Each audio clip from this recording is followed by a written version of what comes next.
Good afternoon and happy Monday, everyone. It's another busy week in the weather department, but a warm-up is in store. Chief Meteorologist Hutch Johnson is here with details. Hutch? Stacy, thanks so much. A good afternoon, everyone. Well, it's been a long stretch of wintry weather, and we have some fantastic news. First alert weather day today for the brutal cold that we've been experiencing. Wind chills are still pretty troublesome for some, but we have improvement, and it's on the way fast.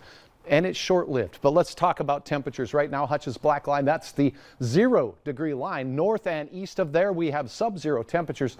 Look at the Roseau area, Thief River Falls and Baudette, still 5 below there. Wadena, pretty chilly as well at 6 below zero. But look at Bismarck, look at Minot, and it's in the teens already. And this warmth is going to spread our way even into the overnight for many of us. Now, in these areas that are cold, just a little bit of wind driving those wind chills down to 10 to 20 below zero. So keep that in mind. It's still pretty chilly out there as you want to make sure you're bundled up. But we do have a batch of light clouds, radar from time to time picking up an echo here or there. Your planning forecast for tonight. Temperatures are going to slide down in Fargo from that 0-degree mark we're at now, and we'll be 5 below or so before we start seeing those temperatures climb thanks to south winds that settle into the region in Grand Forks. You're in the warm-up picture too. I'll have details on how warm we get, how long it lasts, and we're going to look ahead towards our next chance of flakiness here in just a moment. All right, thanks, Hutch. A Fergus Falls man accused of beating a young boy to death pleaded guilty today. Court records show the 57-year-old accepted a plea agreement in second-degree murder in August. Bethel will be sentenced March 24th. The 11-year-old boy Bethel is accused of killing died on August 7th after Bethel admitted to hitting the boy's head against a wall numerous times. Police in Ransom County are asking for your help finding a missing 16-year-old girl out of Enderlin. Authorities say Brooklyn Henderson was last seen December 30th. She was wearing black jeans and a black hoodie. Henderson's mother tells Valley News Live she believes her daughter is in danger. She asks anyone with information to come forward immediately. She's described as 5'6", 170 pounds with brown hair and hazel eyes. If you see Brooklyn or know where she might be, you're urged to call the Ransom County Sheriff's Office at 701-683-5255. New information out of Greenbush, Minnesota. A missing man has been found. The Becker County Sheriff's Department had been searching for a missing elderly man, 82-year-old James Malari. Authorities say he was found several miles north of Greenbush. His granddaughter tells us he was found using the internal GPS in his vehicle. The sheriff's office isn't releasing any information, only thanking the public for their help in the search. It's good news for early filers. This year's tax filing season will begin January 24th. That's 17 days earlier than last year. The IRS is warning that a resurgence of COVID infections, on top of less funding from Congress than the Biden administration had requested, could make this filing season particularly challenging. Avoiding a paper tax return will be more important than ever this year to avert processing delays. Taxpayers are urged to file their returns electronically and to get their refunds by direct deposit. If you received the advanced child tax credit over the last few months, you won't be getting as much back in your taxes this year. The IRS is sending families Form 6419 with how much they received in 2021, and that amount will be deducted from their credit. The child tax credit was $2,000 per dependent, but it was increased up to $3,600 as part of the American Rescue Plan.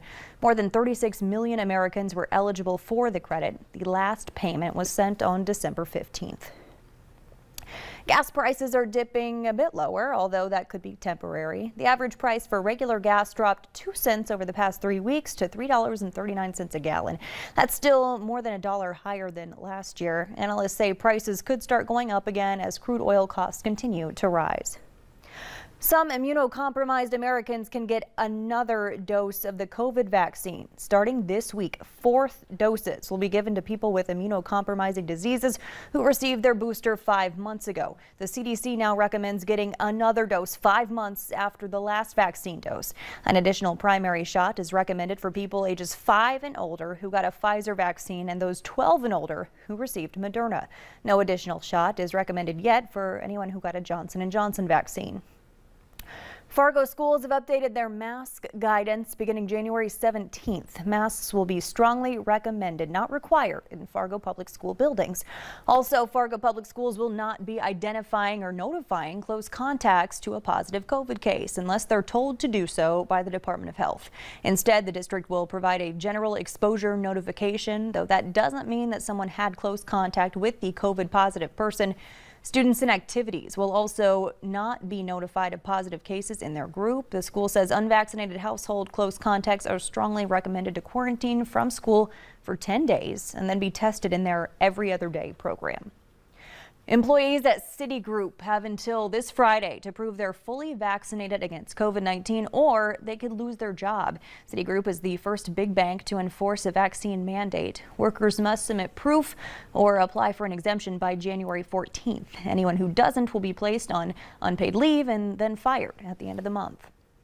American Airlines doubling down on their requirement for unvaccinated employees. Those workers must now submit weekly health declarations, wear masks at all times, and practice social distancing when possible. The airline had set a vaccine mandate deadline of January 4th, but legal challenges have stalled the enforcement process.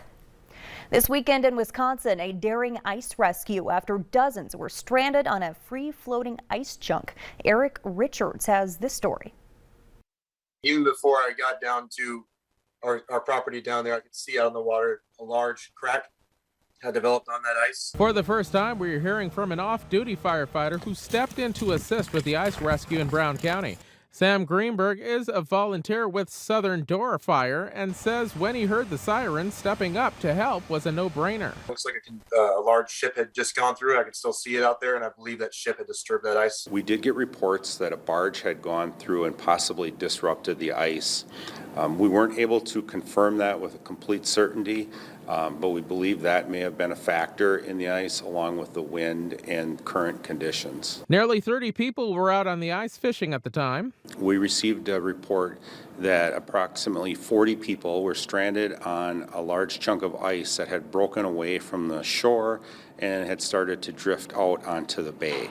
We ended up rescuing, by our count, approximately 27 people. Dan Larson saw the activity and fired up his drone. Some of the ice fishermen were on the land side, others were on the bay side, out in past the water. And I thought, holy cow, this is pretty big. From Dan's backyard, the people needing rescue were just about half a mile out. Got a really nice shot of them coming over. You can see the bay, the land side, you can see the gap and then where they are. And did a few passes on that, took a shot up to the north. You can see this ice break just continued for miles. Mutual aid, a huge factor in the success of this rescue mission. All hands on deck, literally. We had a number of jurisdictions that took part. The Sheriff's Department responded along with New Franken Fire, Green Bay Fire and Rescue, the Wisconsin Department of Natural Resources, and the United States Coast Guard. So bringing all of those entities together and getting them in a situation where they're able to communicate and work seamlessly is always the goal. In Brown County, Eric Richards, Local 5 News. No one was hurt in the course of the rescue. Officials say it's important to pay attention to the forecast and current weather conditions when you participate in any outdoor activity.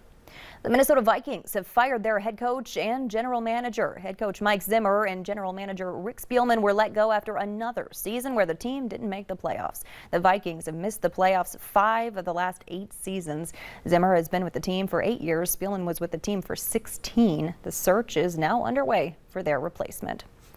Fans are remembering and authorities are investigating after beloved TV dad and comedian Bob Saget was found unresponsive in his hotel room at the Ritz-Carlton yesterday in Orlando. An autopsy was performed this morning. Results could take weeks, but Florida's Orange County Sheriff's Department said in a statement it's found no signs of foul play or drug use. He was 65 years old.